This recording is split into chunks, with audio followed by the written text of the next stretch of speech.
Hello నమస్తే అండి. కోడిగుడ్డు కర్రీ చేస్తున్నానండి. దానికి కావాల్సింది కోడిగుడ్లు, వెల్లుల్లి, పచ్చిమిర్చి, కొత్తిమీర అండి. అంతేనండి. ఇప్పుడు ఇవి వెల్లుల్లి, పచ్చిమిర్చి అన్నీ కొత్తిమీర అంతా మిక్సీ పట్టుకోవాలండి.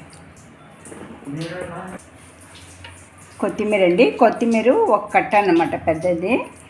దీన్ని కొత్తిమీర కర్రీ అంటారండి.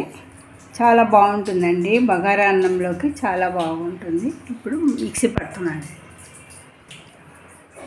పట్టుకున్న కొత్తిమీర, పచ్చిమిర్చి, వెల్లుల్లిపాయలండి, కొద్దిగా పసుపు అండి, టేస్ట్ని బట్టి సాల్ట్. కోడిగుడ్డుని ఇలా మధ్య మధ్యలో ఘాట్లు పెట్టాలండి. ఘాటు పెట్టి ఈ మసాలా ఇందులో వేయాలన్నమాట.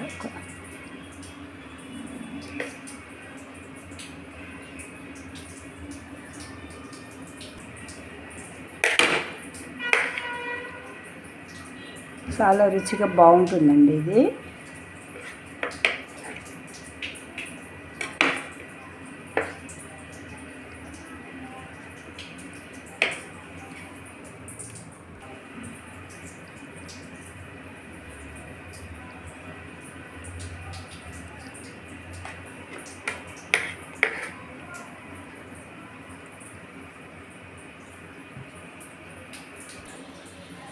మసాలా అంతా పట్టించానండి. కోడిగుడ్లకు కడాయి పెట్టేసి ఆయిల్ వేస్తున్నాను. ఒక 2 చెంచాల వరకు ఆయిల్ అండి.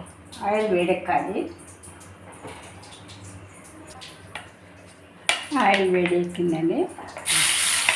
కోడిగుడ్లు వేసుకుంటామండి.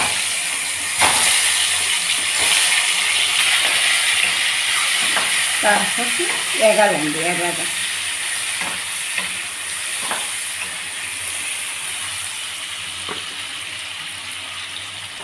మిగిలిన పేస్ట్ అండి, కొత్తిమీర పేస్ట్ అంతా ఇందులోనే వేసుకోవాలన్నమాట.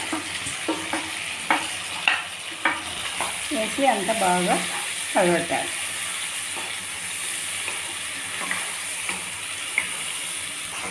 వేసుకున్న మసాలా అంతా బాగా గట్టిపడాలండి. మసాలా రెడీ అండి. బగారా రైస్కి, చపాతీకి చాలా బాగుంటుందండి.